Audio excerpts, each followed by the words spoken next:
Lecturer Urdu online YouTube channel के तमाम मोअज़्ज़िज़ subscribers अस्सलाम वालेकुम। आप सब कैसे हैं? उम्मीद है कि बिल्कुल ठीक होंगे। आज की वीडियो आम वीडियोस की निस्बत तवील होने वाली है। शायद ये 40, 50 या उससे भी ज़्यादा मिनट्स की वीडियो बने। इसकी वजह क्या है? वजह ये है कि आज जिस शख्सियत को हम ज़ेर बहस लाएँगे वो शख्सियत ना सिर्फ़ उर्दू अफ़साने के हवाले से अहमियत की हामिल है, बल्कि अफ़सानवी अदब के हवाले से, क्योंकि उन्होंने ड्रामे भी लिखे और गैर अफ़सानवी अदब के हवाले से भी बड़ी अहमियत की हामिल शख्सियत है। आप तमाम को नाम स्क्रीन पर नज़र आ रहा होगा। सादत हसन मंटू ऐसे अहबाब, ऐसे तलबा व तालिबात जो कमीशन का इंटरव्यू देने वाले हैं। इंटरव्यू में चूँकि पूछा जाता है कि आपका पसंदीदा अफ़साना निगार कौन है, ठीक?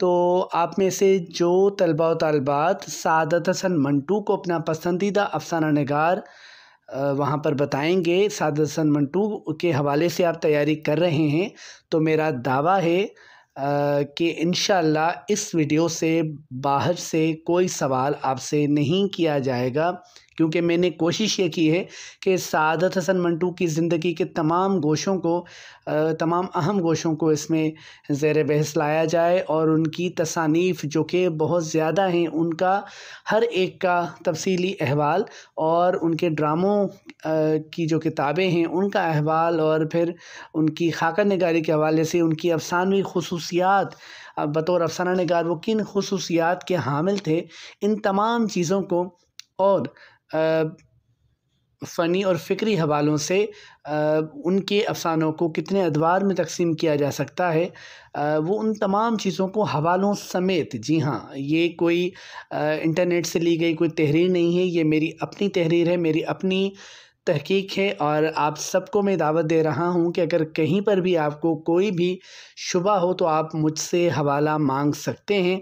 ज़्यादा कोशिश तो मैंने ये की है कि जवाबात देते वक्त ही हवाले भी पेश किए जाएं, लेकिन हर बात में हवाला नहीं पेश किया जा सकता। इससे ये होता है कि उम्मीदवार अपनी राय नहीं दे रहा होता, और हर बार अगर किसी डॉक्टर की राय, किसी मौके की राय देगा तो इससे थोड़ा सा मनफी असर पड़ सकता है पैनल पर, ठीक है जी।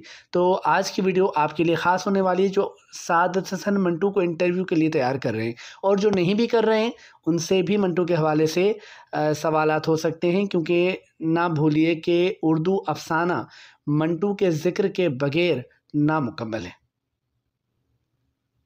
मैं एक और दावा करना चाह रहा हूँ, और वो ये दावा मैं अपनी मेहनत के बलबूते पर कर रहा हूँ कि अगर आपको इससे अच्छी वीडियो इंटरनेट की दुनिया पर मिल जाए, मुझे नहीं मिली, हो सकता है कि हो, मुझे नहीं मिली, तभी मैंने इतनी मेहनत करके ये वीडियो बनाई। अगर आपको मिल जाए और आपको लगे कि ये वीडियो मुकम्मल देखने के बाद आपका वक्त ज़ाया हुआ, तो आप मेरे चैनल को अनसब्सक्राइब कर दीजिएगा, ठीक है जी। फिर कभी कोई वीडियो ना देखिएगा, ये मेरा दावा है। अल्लाह पाक के करम से बहुत अच्छी वीडियो बनेगी इंशाअल्लाह, और आप देखिएगा, आपके काम आएगी। और इंटरव्यू में अगर मंटू के हवाले से कोई भी सवाल आया तो उसका जवाब इंशाअल्लाह इस वीडियो में से होगा। और अगर आपको वीडियो पसंद आए तो आपको क्या करना है? चैनल को सब्सक्राइब करना है, कमेंट करना है, लाइक करना है। और एक और अहम बात जो कि दरमियान में बताऊंगा। चलते हैं वीडियो की तरफ। और आज का पहला सवाल, सादत हसन मंटू के ज़ाती कवायफ और तालीमी सफ़र के बारे में आप क्या जानते हैं? सर, सादत हसन मंटू कस्बा समराला, ज़िला लुधियाना में 11 मई 1912 को पैदा हुए। उनके आबा व अजदाद बुनियादी तौर पर कश्मीरी थे। उनकी ज़ात मंटू थी। जब मंटू पैदा हुए तो उनके वालिदैन अमृतसर में मुकीम थे। वालिद का नाम ग़ुलाम हसन था जो कि नायब जज थे, और उनकी वालदा का नाम सरदार बेगम था जो कि एक घरेलू खातून थी। मंटू की वालदा मंटू के वालिद की दूसरी बीवी थी। उनके वालिद की पहली बीवी से 3 बेटे थे जो तालीमी हवाले से नुमायाँ कारकर्दगी दिखा रहे थे। इसलिए मंटू के लिए भी उनके वालिद की यही ख्वाहिश थी कि वो भी आला तालीम हासिल करें, लेकिन मंटू को शुरू से ही दरसी तालीम से दिलचस्पी ना थी। इब्तदाई तालीम घर से हासिल की। चौथी जमात में स्कूल में दाखिल हुए। दिलचस्प बात यह है कि वो मैट्रिक के इम्तिहान में 3 बार फेल हुए और चौथी बार में इम्तिहान पास किया। सर, इस बात से भी उनकी तालीम से दिलचस्पी का अंदाज़ा लगाया जा सकता है। 1931 में 10वीं पास करने के बाद उन्हें मकामी कॉलेज में एफ़ए में दाखिला दिलवाया गया, लेकिन वो यहाँ भी दिलचस्पी का मुज़ाहरा ना कर सके। वालिदैन ने आखिरी उम्मीद के तौर पर उन्हें 1935 में अलीगढ़ यूनिवर्सिटी भेज दिया, लेकिन इस बार भी उन्हें कामयाबी ना मिल सकी और उनका एफ़ए नामुकम्मल रह गया। यूनिवर्सिटी छोड़ने की वजह तालीम से अदम दिलचस्पी तो थी ही, लेकिन एक और अहम वजह भी थी और वो उनके फेफड़ों की बीमारी थी। इस तरह मंटू ने मजमूई तौर पर मैट्रिक तक तालीम हासिल की। आपको मालूम हुआ कि शुरू से लेकर आखिर तक मंटू ने कहाँ कहाँ तालीम हासिल की, उनकी दिलचस्पी कितनी थी। और अहम सवाल कि मैट्रिक उन्होंने 3 बार वो फेल हुए और चौथी बार उन्होंने पास की ये जमात, और उनकी जो तालीमी काबिलियत मुकम्मल तौर पर जिसकी सनद थी उनके पास, वो मैट्रिक थी। अगला सवाल जो किया जा सकता है, आपने बताया कि सादत हसन मंटू की ज़ात मंटू थी। इस लफ्ज़ की मज़ीद वजाहत कर सकते हैं? ये पूछा जाता है और बड़ा अहम है सवाल, हमने कभी गौर नहीं किया, गौर कीजिएगा आज। सर, मंटू की जब तहरीरें शाया होने लगीं तो साथी अदीबों ने भी मंटू से इस लफ्ज़ के मायने दरियाफ़्त किए, जिनमें कृष्ण चंद्र भी शामिल थे। इस हवाले से मंटू ने खुद बताया कि तराजू को कश्मीरी ज़ुबान में मिंट कहते हैं। हमारे आबा व अजदाद के यहाँ दौलत तराजू में तुलती थी, यानी वो बड़े दौलतमंद थे। इसी रियायत से हम लोग मंटू कहलाए। अब यहाँ पर एक सवाल मेरे जहन में आ रहा था कि मंटू को मंटू कहा जाता है और बड़े बड़े लोगों से मैंने सुना है, असातिज़ा से मैंने सुना है, और यही रवाज में है और सारे लोग मंटू ही कहते हैं, या बड़े बड़े प्रोफेसर हजरात जब लेक्चर देते हैं तो भी मंटू कहते हैं। जबकि जो सादत हसन मंटू ने जो वजह बताई है इस लफ्ज़ की, तो उन्होंने क्या बताया है कि मिंट लफ्ज़ है, तो अगर मिंट की रियायत से ये मंटू कहलाए तो मिंट की रियायत से मिंटू होना चाहिए था ना, लेकिन चूँकि राइज है ये लफ्ज़ इसी तलफ़्फ़ुज़ के साथ और इसी आवाज़ के साथ, तो हम मंटू कहते हैं। अगला सवाल क्या हो सकता है, आप मंटू के मुलाज़मती सफ़र के बारे में क्या जानते हैं? सर, 1934 में नज़ीर लुधियानवी के बुलाने पर मंटू बम्बई जाकर फ़िल्मी हफ्त रोज़ा मुसव्वर की इदारत संभालने लगे। उसके साथ उन्होंने कालम निगारी भी शुरू की थी, लिहाजा इससे भी मुआशी हवाले से मदद मिल जाती थी। बाल की खाल के उन्वान से उनके कालम काफ़ी मकबूल हुए। बम्बई में थे इसलिए फ़िल्मी दुनिया से वाबस्तगी हुई और उन्होंने कई फ़िल्मों के लिए मुकालमे भी लिखे। इस पर मुसव्वर से उनकी अलहदगी हो गई, यानी नज़ीर लुधियानवी साहब ने जब देखा कि कई और ज़राए से इनको आमदनी हो रही है तो उन्होंने उनकी तनख्वाह कम कर दी, इनका गुजारा नहीं हो रहा था और इन्होंने अलहदगी इख्तियार कर ली।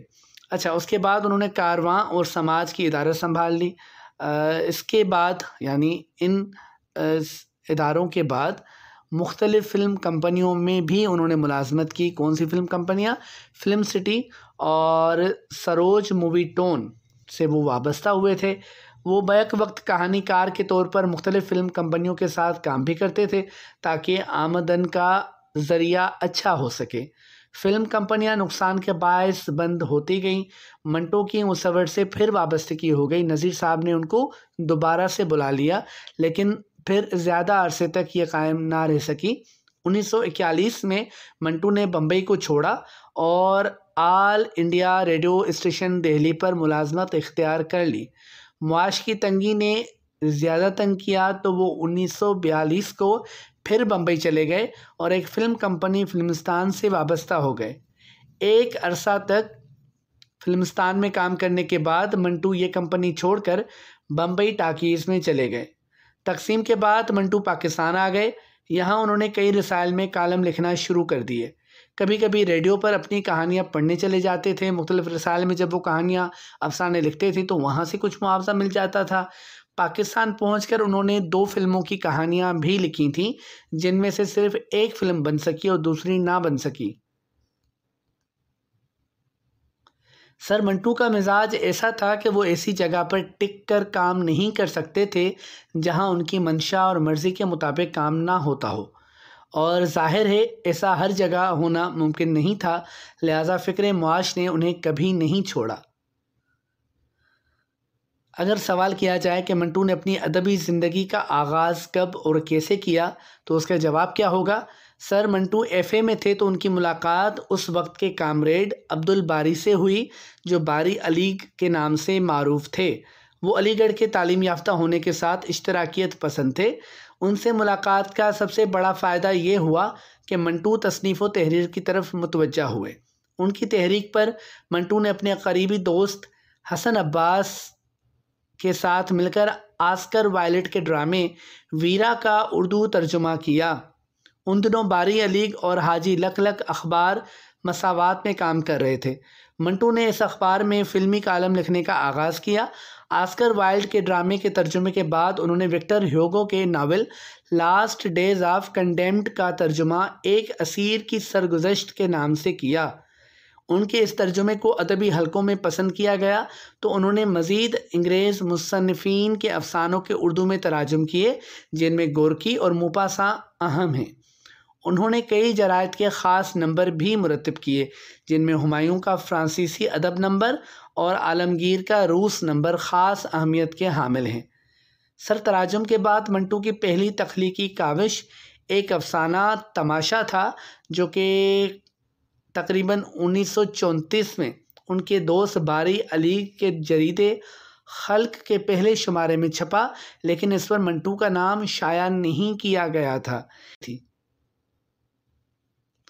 अगला सवाल मंटू के हवाले से पूछा जा सकता है कि आपने मंटू के पहले अफसानवी मजमूए का जिक्र किया, क्या आप उनके दूसरे मजमूए मंटू के अफसाने के बारे में तफसील से बता सकते हैं? अच्छा जी, हम कोशिश करेंगे, बल्कि यकीनी तौर पर ऐसा करेंगे कि मंटू के तमाम जो भी शायाशुदा अफ़सानवी मजमूए हैं, उनके सने अशात भी आपको बताएं, उनमें कौन से अहम अफ़साने शामिल थे वो भी बताएं, और कब कौन सा अफ़साना बिल्कुल तरतीब के साथ आपको बताया जाएगा। और इस तरह की मालूमात शायद शायद शायद आपको यूट्यूब पर कहीं और ना मिल सके, इसलिए हमारे साथ चलिए और वीडियो को गौर से देखिए।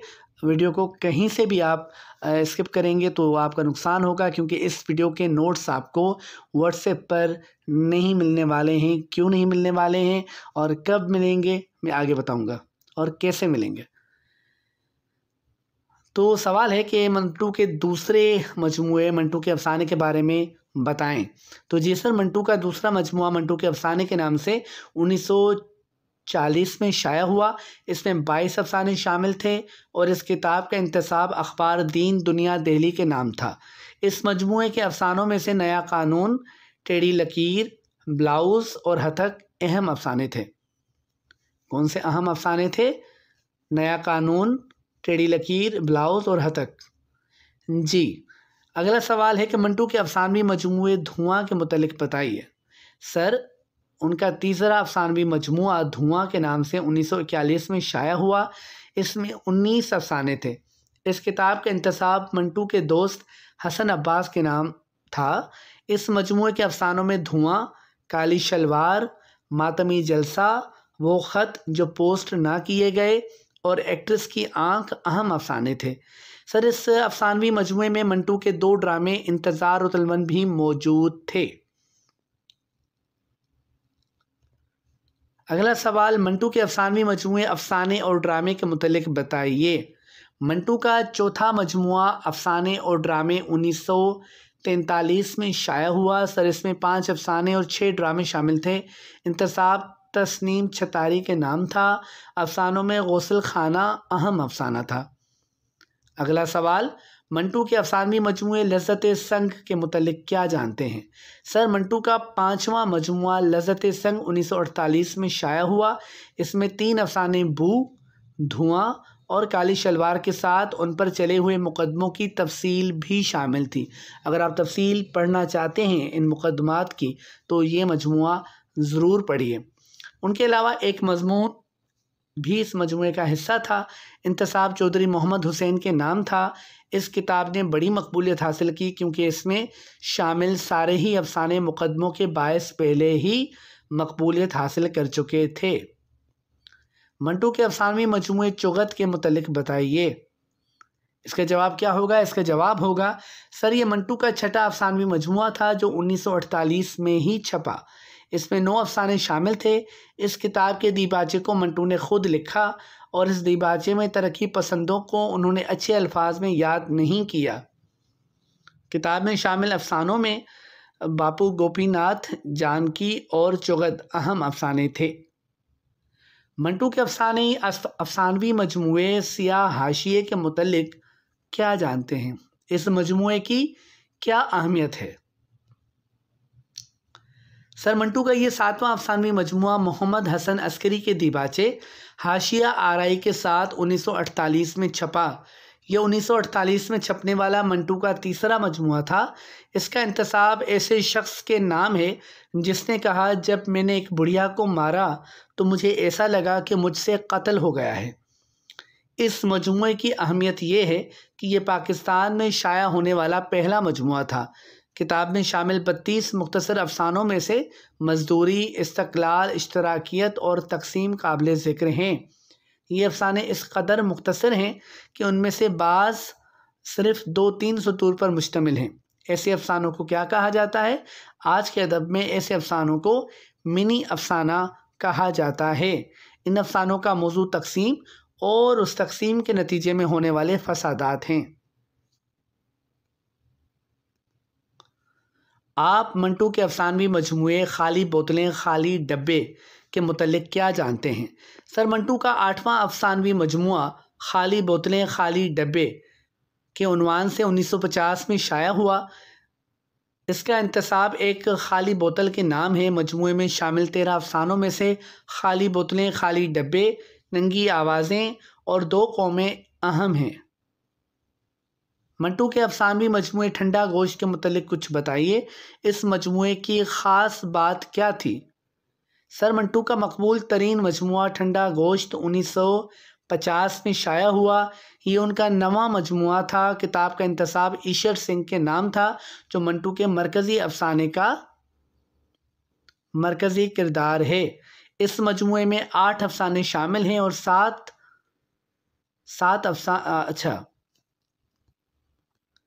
और उन 8 अफसानों के साथ अफसाना ठंडा गोश्त पर पाकिस्तान में चलने वाले मुकदमे की तफसील भी ज़हमत मेहर दरख्शां के उन्वान से शामिल है। सर ठंडा गोश्त मंटू का पाकिस्तान में पहला अफसाना था। याद रखिएगा, ठंडा गोश्त मंटू का पाकिस्तान में पहला अफसाना था जिस पर बाकायदा मुकदमा चला। मजमुए में शामिल 8 अफसानों में से ठंडा गोश्त, शारदा, गोली और 3.5 आने काफ़ी मकबूल हुए। मंटू ने अपने मजमुए ठंडा गोश्त में शामिल इसी उन्वान के अफसाने पर चलने वाले मुकदमे का उन्वान ज़हमत मेहर दरख्शां कहाँ से अखज़ किया? सर ये उन्वान उन्हें गालिब के एक शेर से अखज़ किया।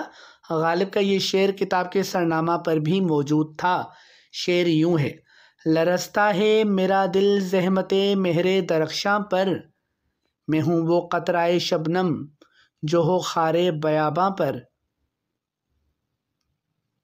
अगला सवाल, आप मंटू के अफसानवी मजमुए नमरूद की खुदाई के मुतल्लिक क्या जानते हैं? मंटू का 10वां मजमुआ नमरूद की खुदाई 1950 में शाया हुआ। यह मजमुआ इंतसाबो दीबाचे से खाली था। किताब में शामिल 12 अफसानों में से खोल दो और देख कबीरा रोया ज़्यादा मकबूल हुए। मंटू के अफसानवी मजमुए बादशाहत का ख़ात्मा के मुतल्लिक कुछ बताइए। सर 1951 में शाया होने वाले मंटू के इस 11वें मजमुए में 11 अफसाने शामिल थे। इंतसाब बुर्ज मोहन के नाम था। इस मजमुए के अफसानों में से बादशाहत का ख़ात्मा, बर्मी लड़की, औरत ज़ात और इश्क़ हकीकी काबिल ज़िक्र अफसाने थे। मंटू के अफसानवी मजमुए यजीद के बारे में बताएं। सर 9 अफसानों पर मबनी मंटू के अफसानवी मजमुए यजीद की अशात 1951 को अमल में आई। ये उनका 12वां मजमुआ था। अफसानों के अलावा इस किताब में जेब कफन के उन्वान से एक मजमून भी था जिसमें पाकिस्तान के साबिक वज़ीर आज़म लियाकत अली ख़ान की शहादत और तरक्की पसंदों के हवाले से उनके अपने एसाबी इस्तराब का ज़िक्र मौजूद है। मम्मी टेटवाल का कुत्ता, यजीद, गोरमुख सिंह की वसीयत और आखिरी सलूट इस किताब के अहम अफसाने हैं। मंटू के 13वें अफसानवी मजमूए सड़क के किनारे से मुतल्लिक कुछ बताइए। सर 11 अफसानों पर मुश्तमिल ये मजमुआ 1954 में शाया हुआ। इंतसाब किसी के नाम नहीं था। मुज़ेल, साहिब करामात और सड़क के किनारे इस किताब के अहम अफसाने शुमार किए जाते हैं। मंटू का एक अफसानवी मजमुआ सरकंडों के पीछे के नाम से शाया हुआ था। इसके बारे में आप क्या जानते हैं? इसका जवाब क्या होगा? अगर आपसे सवाल पूछा जाए तो इसका जवाब आप यूँ दे सकते हैं कि सर ये मंटू का 14वां अफसानवी मजमुआ था जो 1954 में छपा। इस किताब में भी इंतसाब मौजूद नहीं है और ना ही मंटू की तरफ से दीबाचा शामिल किया गया है। इस मजमुए के 13 अफसानों में से आंखें, ममद भाई, सरकंडों के पीछे, वो लड़की और महमूदा अच्छे अफसाने हैं। सर इस मजमुए में मंटू की तरफ से लिखा हुआ अपना खाका मंटू भी मौजूद था। मंटू का एक अफसानवी मजमुआ ऊपर, नीचे और दरमियान के नाम से भी शाया हुआ। क्या वो मुकम्मल तौर पर अफसानवी मजमुआ था? जी सर बिल्कुल, ऊपर, नीचे और दरमियान के नाम से उनका एक मजमुआ शाया हुआ था। लेकिन इस मजमुए में सिर्फ अफसाने शामिल ना थे बल्कि ड्रामे और मज़ामीन भी शामिल थे। यह मजमुआ भी 1954 में मंजर आम पर आया। इसे मुकम्मल तौर पर अफसानवी मजमुआ नहीं कहा जा सकता। ये मखलूत असनाफ से मुज़य्यन किताब थी। अगला सवाल, मंटू का एक अफसानवी मजमुआ फुंदने के नाम से भी मंजर आम पर आ चुका था। इससे मुतल्लिक बताइए। सर ये मंटू का 15वां अफसानवी मजमुआ था जो उनके इंतकाल के बाद 1955 में शाया हुआ। बाज़ मुहक्किकीन कहते हैं कि ये मजमुआ मंटू की ज़िंदगी के आखिरी अयाम में शाया हुआ। इंतसाब और दीबाचा से खाली इस किताब में 11 अफसाने और एक ड्रामा भी मौजूद था जो मंटू का आखिरी ड्रामा कहलाता है। ड्रामे का उन्वान क्या था? उन्वान था इस मंचधार में। टूबा टेक्सिंग, मिसमाला, फुंदने, फरिश्ता और दोदा पहलवान इस मजमुए के ख़ास अफसाने हैं। मंटू का अफसानवी मजमुआ बुरके कब शाया हुआ? इसके मुतल्लिक मज़ीद तफसील से आगाह हैं तो बताएं। सर ये मजमुआ 1955 में शाया हुआ। बाज़ मुहक्किकीन के मुताबिक ये मंटू की वफ़ात से कबल शाया हुआ, जबकि बाज़ की राय ये है कि ये वफ़ात के बाद शाया हुआ। 9 अफसानों के साथ इस किताब में एक खाका नैना के उन्वान से भी मौजूद है। बुरके और एक भाई एक वाइज इस मजमुए के काबिल ज़िक्र अफसाने हैं। मंटू की वफ़ात के बाद उनके और कौन से अफसानवी मजमुए शाया हुए? अगर ये सवाल किया जाए तो आपके इल्म में होना चाहिए कि कौन कौन से मजमुए शाया हुए। तो आप यूँ जवाब दे सकते हैं कि सर मंटू की वफ़ात के बाद उनका एक अफसानवी मजमुआ शिकारी औरतें के उन्वान से 1955 में शाया हुआ, जिसमें 8 अफसानों के साथ 3 खाके भी शामिल थे। उन अफसानों में शिकारी औरतें, हज अकबर और मिर्ज़ा गालिब की हशमत खां के घर दावत अहम अफसाने हैं। उनकी वफ़ात के बाद दूसरा अफसानवी मजमुआ बग़ैर इजाज़त के नाम से छपा, जिसका सने अशात 1956 था। इस मजमुए में 11 अफसाने और एक खाका शामिल था। बग़ैर इजाज़त, रिश्वत और मिस्टर हमीदा इस किताब के अहम अफसाने थे। 1956 में ही एक और अफसानवी मजमुआ बउनवान रत्ती तोला माशा शाया हुआ, जिसमें 10 अफसाने और एक ड्रामा गाफ गुम मौजूद थे। इस मजमुए के अहम अफसाने झुमके, रत्ती तोला माशा, अंजाम बखैर और बर्फ़ का पानी हैं। मंटू के शाया शुदा अफसानवी मजमुओं की तादाद क्या है? अब ये सवाल है जो अक्सर व बेशतर इंटरव्यूज़ में पूछा जा सकता है। जब मेरा इंटरव्यू हुआ था तो मैं आपको बताता चलूँ कि ये सवाल मुझसे किया गया था। लिहाजा इन सवालात को, बल्कि तमाम सवालात को गौर से सुनिए। अब तमाम अफसानवी मजमुओं की तफसील तो आपको बता दी गई है, लेकिन हो सकता है इनमें से सिर्फ़ किसी एक अफसानवी मजमुए के बारे में आपसे मालूम किया जाए, और ऐसा मुमकिन है कि चंद और के मुतल्लिक अगर आप पसंदीदा अफसाना निगार मंटू बता रहे हैं, फिर तो आपको उनके मुतल्लिक खातिर खा मालूमात होनी चाहिए। तो मंटू के शाया शुदा अफसानवी मजमुओं की तादाद क्या है? तो आप कहिएगा कि सर तकसीम से पहले मंटू के 5, जबकि तकसीम के बाद 14 अफसानवी मजमूए शाया हुए। इस तरह मंटू के शायाशुदा अफसानवी मजमूओं की तादाद 19 होती है। अगला सवाल, क्या आपको मालूम है कि मंटू ने कुल कितने अफसाने लिखे? ये सवाल भी अहम है। सर बलराज मेनरा के मुताबिक मंटू के लिखे हुए अफसानों की तादाद 230 है, जबकि डॉक्टर खालिद अशरफ इस तादाद से मुत्तफिक नहीं है। उन्होंने अपनी तहकीक की बिना पर मंटू के दस्तयाब अफसानों की कुल तादाद 233 बताई है। मंटू के अफसानों के अलावा दीगर असनाफ पर मुश्तमिल कितने मजमूए शाया हुए और कौन से? सर मंटू के ड्रामों का मजमुआ आओ के उन्वान से 1940 में छपा। ऑल इंडिया रेडियो दिल्ली पर नशर होने वाले 10 ड्रामे इस मजमुए में शामिल थे। रेडियो पर ही नशर होने वाले 8 फीचर उनकी एक किताब जनाजे में 1942 में शाया हुए। उनके 25 मज़ामीन पर मबनी एक किताब मंटू के मज़ामीन के उन्वान से 1942 में शाया हुई। 3 औरतें के नाम से 5 ड्रामों पर मबनी एक किताब 1942 में छपी।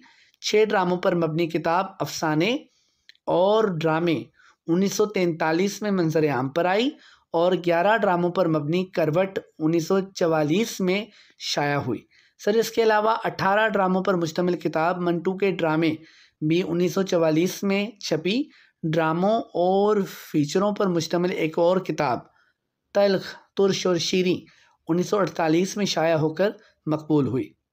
इसके अलावा खाकों के मजमूए भी हैं, लेकिन उनके लिए मैंने अलग सवाल तरतीब दिया है। मंटू के बाद अफसानों पर तो मुकदमात चले, लेकिन मंटू का वो कौन सा ड्रामा था जिस पर पाकिस्तान में कराची की अदालत में मुकदमा चला? हमेशा सुनते हैं कि अफसानों पर मुकदमात चले, ये आपको पहली बार पता चल रहा होगा आप में से अक्सर को कि एक ड्रामे पर भी मुकदमा चला था। कौन सा ड्रामा था कराची की अदालत में मुकदमा चला था उस पर? सर मंटू के उस ड्रामे का नाम ऊपर नीचे और दरमियान था। ये ड्रामा किताबी सूरत में छपने से पहले 1952 में एहसान लाहौर में छपा था और इसी ड्रामे को वजह बनाकर मंटू पर मुकदमा चलाया गया था। मंटू ने आखिरी ड्रामा कौन सा लिखा और उनके लिखे हुए ड्रामों की तादाद क्या है? सर मंटू ने आखिरी ड्रामा गाफ गुम के उन्वान से लिखा, जो उनकी वफ़ात के बाद 1956 में छपा। मंटू अपने एक मजमूए में लिखते हैं कि उन्होंने 100 से ज़्यादा ड्रामे लिखे हैं, लेकिन उनके शायाशुदा ड्रामों की तादाद कमोबेश 55 है। और ये किसकी तहकीक है? ये डॉक्टर खालिद अशरफ की तहकीक है। मंटू अच्छे खाका निगार भी थे। अब आती है खाकों की बात। उनके खाकों के कौन से मजमूए शाया हुए? सर मंटू के खाकों का पहला मजमुआ गंजे फरिश्ते के उन्वान से 1952 में शाया हुआ, जिसमें 12 शख्सी खाके मौजूद थे। इन खाकों में मेरा साहब बाबा कौम पर खाका था ये, और इसमें चुगताई पर खाका था। परी चेहरा नसीम बानो ये अदाकारा नसीम पर खाका था, और 3 गोले ये मीरा जी पर खाका था। इन खाकों के नाम पूछते हैं इंटरव्यू में और पूछते हैं कि किन शख्सियात पर थे, तो याद कर लीजिएगा, ज़्यादा मशहूर हुए। उनका दूसरा खाकों का मजमुआ लाउड स्पीकर के उन्वान से 1955 यानी उनके इंतकाल के साल छपा। इस किताब में 10 खाके मौजूद हैं, जिनमें से नूरे जहाँ, सुरूरे जहाँ मैडम नूरजान पर खाका था। मेरठ की कैंची और पुरअसरार नैना काफ़ी मकबूल हुए। मंटू फिल्मी दुनिया से भी वाबस्ता रहे। उन्होंने कितनी फिल्मों की कहानियाँ लिखी? इसका जवाब क्या होगा? सर हिजरत से कबल लिखी हुई फिल्मों की कहानियों की तादाद 10 है। हिजरत के बाद उन्होंने 2 फिल्मों बेली और दूसरी कोठी की कहानियाँ लिखी, लेकिन उनमें से सिर्फ फिल्म बेली ही रिलीज़ हो सकी। 1-2 मज़ीद फिल्मी कहानियाँ लिखकर उन्होंने उस वक्त के रसायल को भेजी, जो किस्तवार शाया होती रहीं।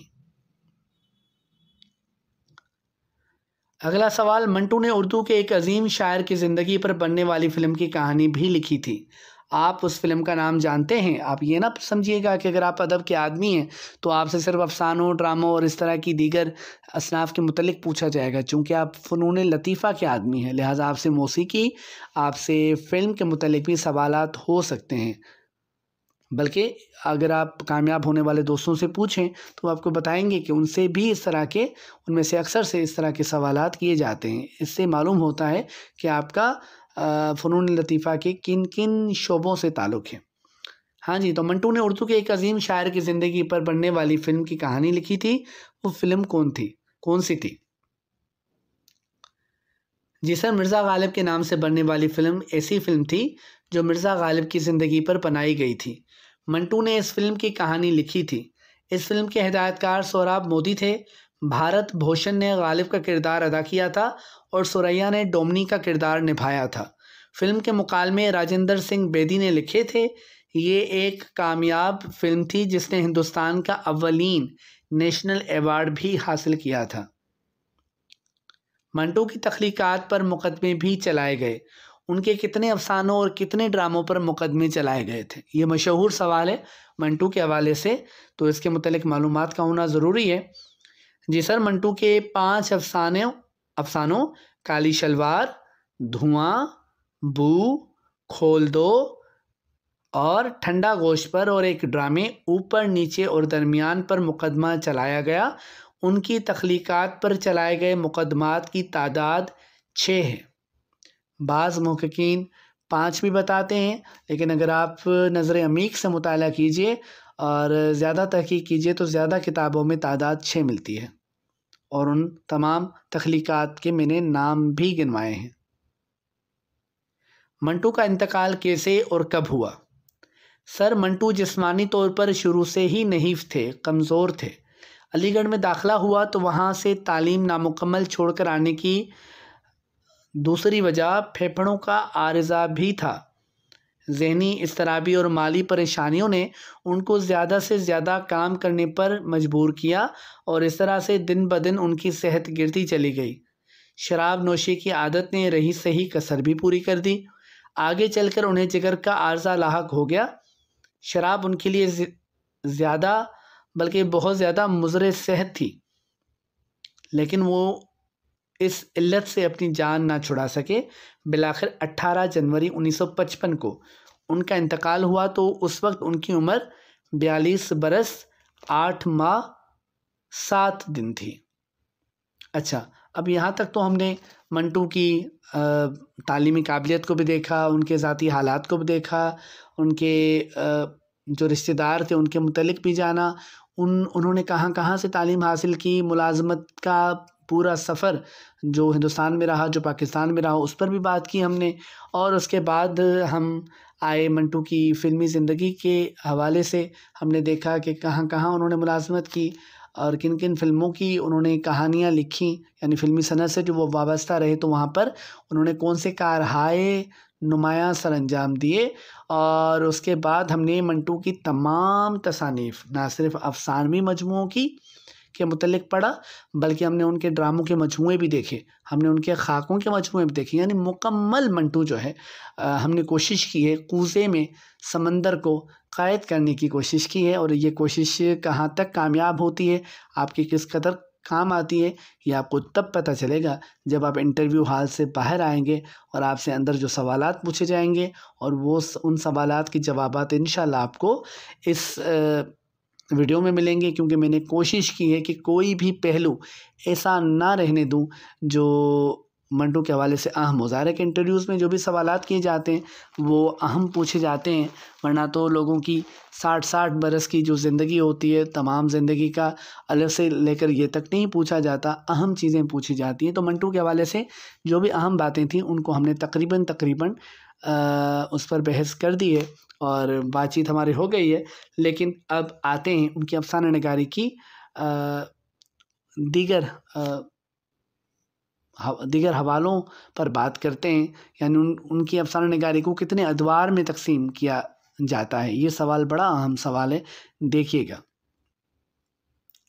नाक़दीन मंटू की अफ़साना निगारी को 3 अदवार में तकसीम करते हैं। आप उन 3 अदवार की निशानदही कर सकते हैं? सर, नाक़दीन मंटू की अफ़साना निगारी को 3 अदवार में तकसीम करते हैं। पहला दौर 1933 से 1937 तक है। दूसरा दौर 1937 से 1947 तक है और तीसरा दौर 1947 से 1955 यानी उनकी वफ़ात तक है।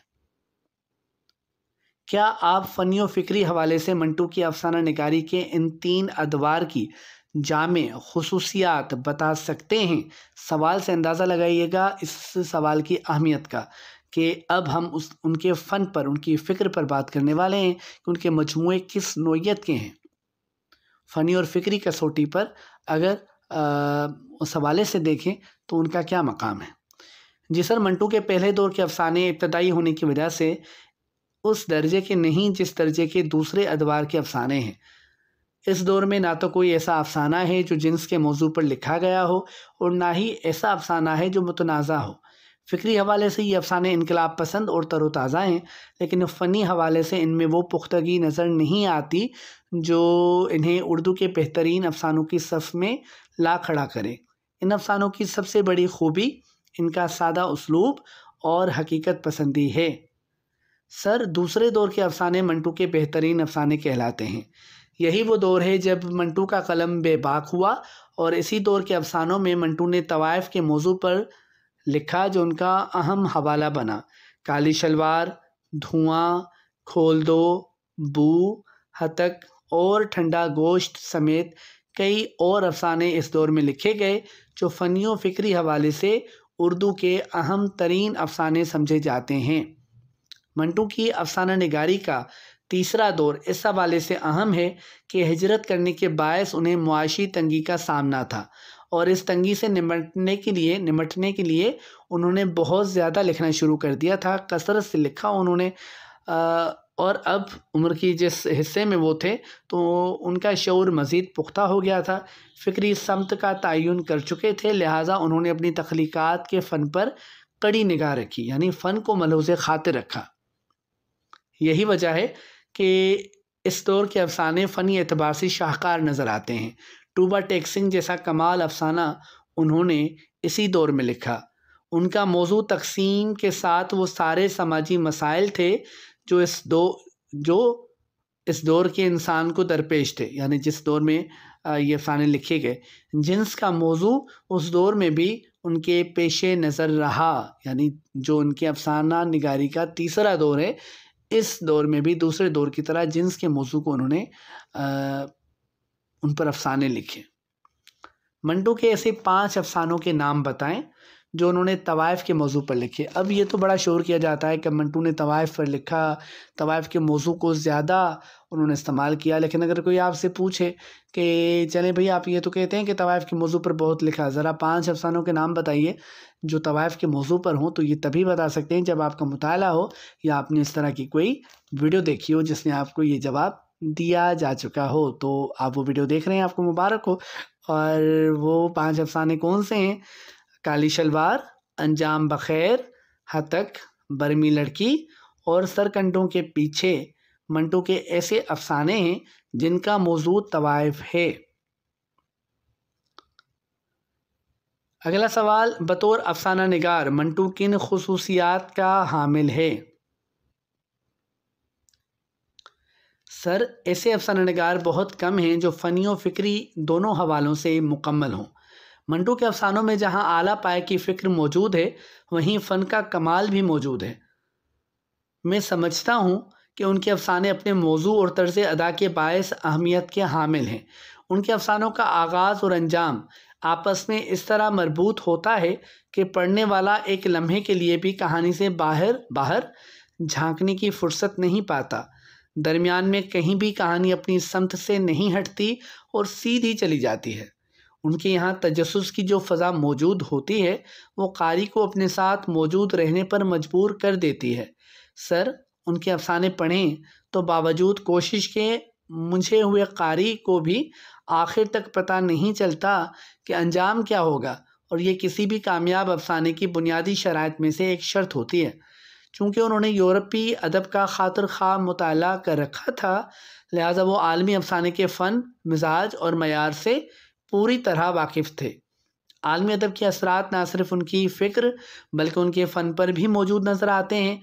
उन्होंने अपने अछूते उसलूब में हमारे समाज के ऐसे पसमानदा किरदारों के अलमियों को बयान किया है जिन पर बात करना तक हम लोग गवारा नहीं करते या माशरा गवारा नहीं करता।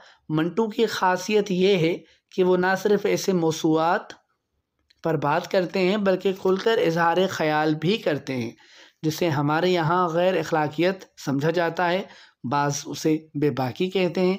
अच्छा, ये सवाल बड़ा अहम है। जब आप मंटू को अपना फेवरेट अफ़साना निगार कहते हैं, पसंदीदा अफ़साना निगार कहते हैं, तो आपसे ये सवाल लाज़मन किया जाएगा कि आपको भाई उनमें क्या ख़ुसूसियात नज़र आईं जो दूसरों में ना आईं। तो मैंने कोशिश की है कि दुरुस्त, ना सिर्फ जवाब दुरुस्त हो, बल्कि वो इस अंदाज़ में दिया जाए कि उसको आप समझ लें, आपको याद ना करना पड़े, और उसका अंदाज़ ऐसा हो जैसे आप किसी को बता रहे हैं। ये मैंने लिखे इस अंदाज़ से हैं।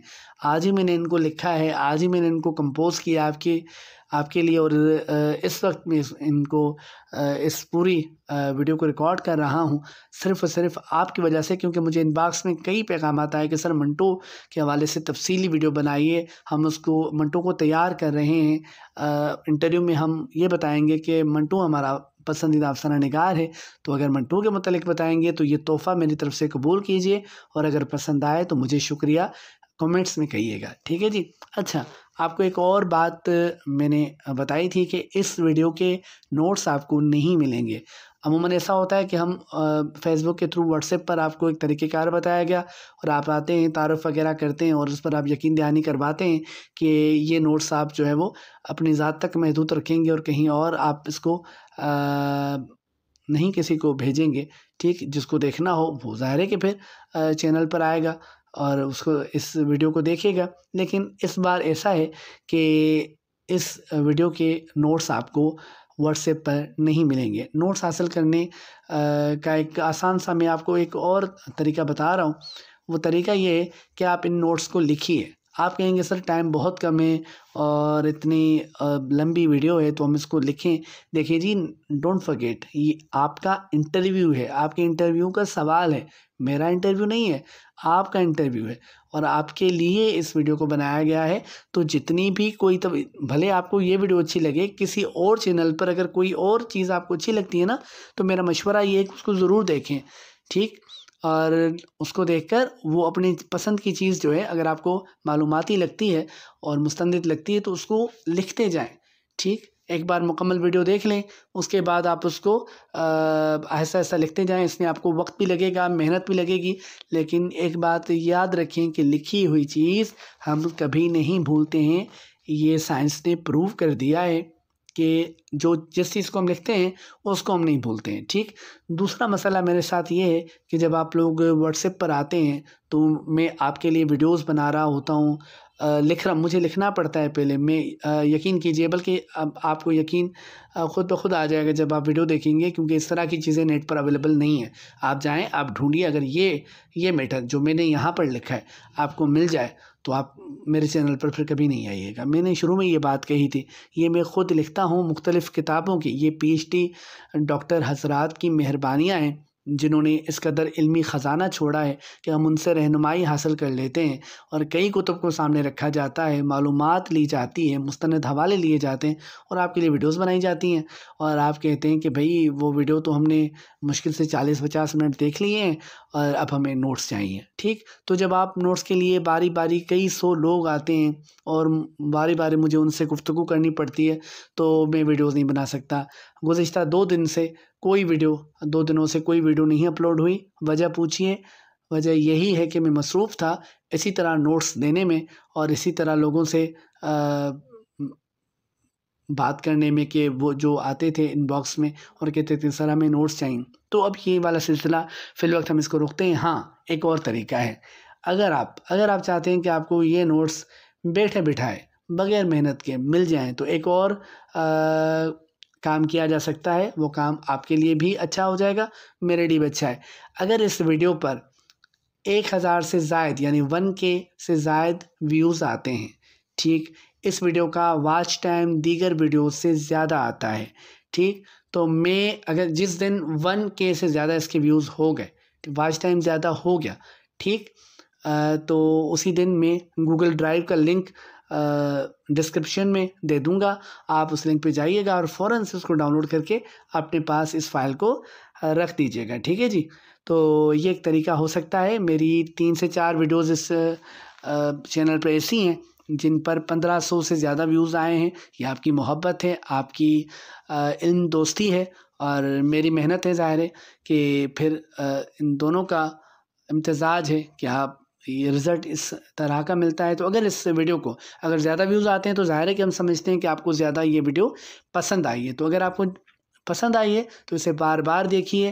अगर फ्री का नेट है तो फिर तो आप सारा दिन देखिए और आप इस पर जैसे ही जो मतलूबा टारगेट पूरा हो जाएगा मैं नोट्स अपलोड कर दूंगा। अगला सवाल क्या है, आपने मंटू की बेबाकी का जिक्र किया। हमने कहा ना कि ये जो उनका अंदाज़ था, जो उसलूब था, लोग उसे बेबाकी और उनका जो इज़हार ख़याल था उनको बेबाकी समझते हैं, जबकि ये इज़हार ख़याल करने का तरीका था। तो सवाल हो सकता है, और ये सवाल तो अहम है मंटू के हवाले से, कि आपने मंटू की बेबाकी का जिक्र किया। मंटू पर इल्ज़ाम था कि वो जिनसी अफसाना निगार है, इस मुतल्लिक़ आपकी क्या राय है? मंटू जिस हवाले से उन पर इल्ज़ाम रहा, मैं तो इल्ज़ाम कहूँगा, आप भी मुताला कीजिए और अपनी राय जोड़िए। तो मेरी राय के मुताबिक सर इस हवाले से डॉक्टर सलीम अख्तर अपनी अदबी तारीख़, उर्दू अदब की मुख्तसर तरीन तारीख़ में रकम तराज़ हैं कि जिनसी मुक़दमात की सनसनी खेज़ी ने मंटू पर जिन्स और फहाशी का जो लेबल चिस्पा कर दिया। बहैसियत फ़नकार मंटू को इससे बहुत नुकसान पहुँचा। ख़राबी मंटू में नहीं बल्कि मुनाफिक माशरे में है। ये किसकी राय है? ये डॉक्टर सलीम अख्तर की राय है। जब आप किसी मौके की राय देते हैं ना तो समझे कि सारा मलबा आपसे हट जाता है और आप कहते हैं कि जनाब मैंने ये किताब पढ़ी। इससे दो तासुर जाते हैं, एक तो ये कि अगर बात गलत भी होगी यानी पैनल को पसंद नहीं भी आई तो कसूर आपका नहीं गर्दाना जाएगा क्योंकि आपने एक हवाला दे दिया किताब से। दूसरा तासुर ये जाता है कि उम्मीदवार का मुताला अच्छा है, वो पढ़ता है। जो भी शख्स हवाले समेत बात करता है समझें कि वो पढ़ा लिखा और साहिब मुताला है। ठीक है जी। तो मज़ीद जब आपको बढ़ाते हैं कि मंटू ने जो अफ़साने लिखे उनमें 2 दर्जन अफ़साने भी मुकम्मल जिन्स के मौजू पर नहीं है। इसका अंदाज़ा आप इस बात से लगा लें सर कि 233 अफ़सानों में से सिर्फ़ 5 अफ़सानों पर मुकदमात चले, लेकिन उन मुकदमात की वजह से मंटू के साथ जिन्स का लफ्ज़ मंसूब हो गया। सर बिल्कुल इसी तरह जिस तरह लिहाफ़ के बाद इस्मत ने बहुत लिखा लेकिन उम्र भर उन पर से लिहाफ़ की छाप ना उतर सकी।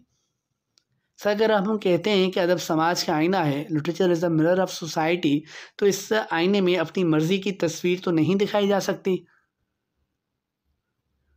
जो कुछ समाज में मौजूद है, जो कुछ समाज में हो रहा है वही दिखाया जाएगा ना। मंटू इसी सोच के थे। कहीं कहीं उनका कलम वाकई खुले अंदाज में इज़हार ख़याल करता है, लेकिन ये अफ़साना निगार बेहतर जानता है कि शायद ये अफ़साने की ज़रूरत हो, और अफ़साना निगार बेहतर जानता है उस ज़रूरत को कैसे पूरा करना है। लेकिन मजमूई तौर पर वो एक समाजी नब्ज़ शनास थे और अपने अफ़सानों में उन्होंने समाज के मसाइल को ही बयान किया है। उनकी ज़ाती ज़िंदगी की परेशानियों और फ़िक्र मुआश के बायस उनके यहाँ तलख़ी आ गई है, लेकिन इससे क़ता नज़र मजमूई तौर पर वो अपनी बात कहने में कामयाब हुए हैं। अगला सवाल, मंटू का कोई ऐसा अफ़साना जिसमें आलमी सतह पर पाकिस्तान के किसी मसले की निशानदही की गई हो? जी सर, जब हिंदुस्तान ने पाकिस्तान का पानी बंद किया था तो मंटू ने एक अफ़साना यज़ीद के उन्वान से लिखा था। इस अफ़साने को पढ़ें तो मंटू की पाकिस्तान के हवाले से हुब्बुल वतनी का जज्बा महसूस किया जा सकता है। आपके नज़दीक मंटू का सबसे अच्छा अफ़साना कौन सा है? अब इसमें आपकी सबकी अलग राय हो सकती है। मेरी राय के मुताबिक ये अफ़साना टूबा टेक्सिंग है। ठीक है जी। सर मुझे मंटू का अफ़साना टूबा टेक्सिंग बहुत ज़्यादा पसंद है। हालांकि ये एक ज़ख़ीम अफ़साना है लेकिन इसका प्लाट बड़ा जानदार है। तक़सीम के मौजू पर मंटू ने जो भी अफ़साने लिखे उनमें से इस अफ़साने का प्लाट और मुकालमे अपनी मिसाल आप हैं। इस अफ़साने की अछूती बात यह है कि तक़सीम के वाक़े को एक पागल की नज़र से दिखाया गया है और उसके एहसासात को बयान किया गया है। ज़मीन से मोहब्बत इस अफ़साने का मरकज़ी पैगाम है। इस वीडियो का आखिरी सवाल है कि मंटू से मुतल्लिक़ PhD सतह का कोई तहकीकी मकाला आपकी नज़र से गुज़रा है जिसे आपने पढ़ा हो? तो इसका जवाब होगा जी सर। डॉक्टर अली सना बुखारी का PhD का मकाला बउनवान सादत हसन मंटू तहकीक व तनकीद मैंने पढ़ा है। मंटू को समझने के लिए इस किताब का मुताला नागुज़ैर है। तो अगर आपने पढ़ा है तो कहिएगा कि मैंने पढ़ा है, वरना कहिएगा कि मैंने देखा है। और कोशिश कीजिए इंटरनेट पर सर्च कीजिए, देखिए, तलाश कीजिए, किसी कुतुब खाने में देखिए, अगर आपके पास वक्त है, अगर मंटू आपका फेवरेट पसंदीदा अफसाना निगार है तो ज़रूर उसको देखिए। और जनाब, ये थी हमारी आज की तवील तरीन वीडियो। तवील तरीन थी, लेकिन जब आप इस वीडियो को मुकम्मल देखेंगे तो आप इस बात पर मुत्तफ़िक होंगे कि सर ऐसी वीडियो हमने नहीं देखी। अब मंटू के हवाले से कहीं से कम वक्त की वजह से हम ना भी पढ़ें तो मंटू क्लियर हो जाएगा, ये मेरा दावा है।